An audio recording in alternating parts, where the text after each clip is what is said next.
Hey, easy. We're Hey. talking about the Autocosmology lab that's coming up in January.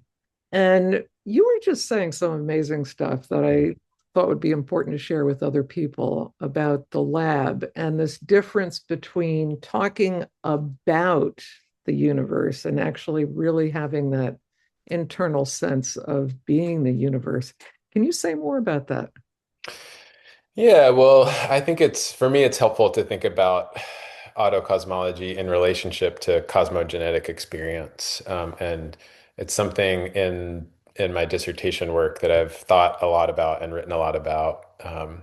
And really, for me, it comes down to this distinction between thinking about the universe and sort of having a concept about the universe and the story of the universe, and integrating that information into the marrow of our being so that it's not just an idea that we have, again, pointing to something out there, but that it actually structures our mind in such a way that it influences the ways in which we perceive and relate with the world as we move through our moment to moment experience. So just to sort of briefly talk about cosmogenetic experience in relationship to autocosmology. For me, when I think about experience, I really think about the real time, this moment right now in which we find ourselves. And for me, cosmogenetic experience is really the ability to foreground the story of cosmogenesis as the sort of main framework through which I'm engaging with my experience in the moment. So one way that might be expressed is, like I'm looking out my window and there's this magnificent oak tree outside.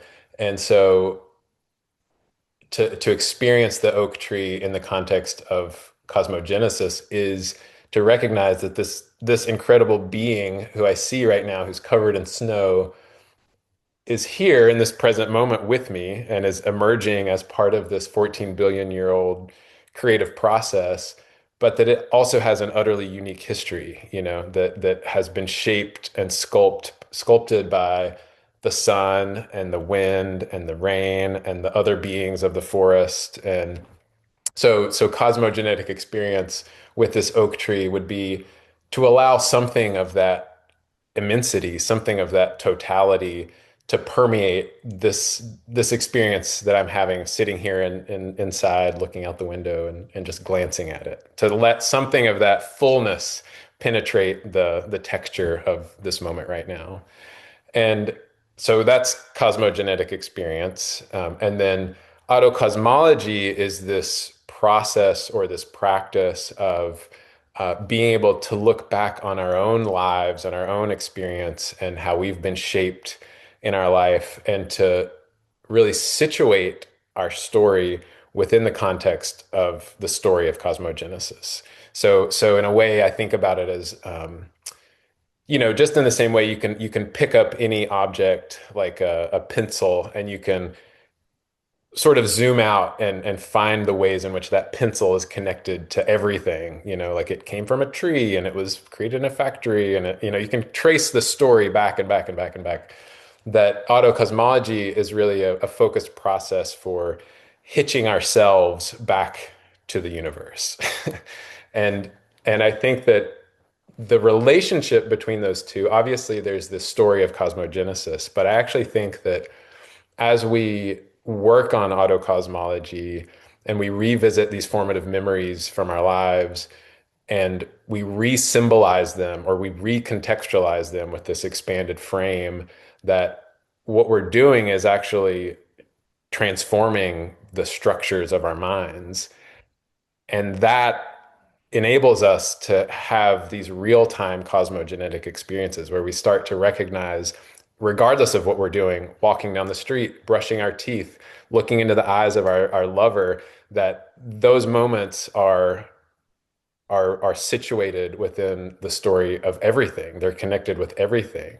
And so, yeah, that's a little bit about how I see the relationship between those two.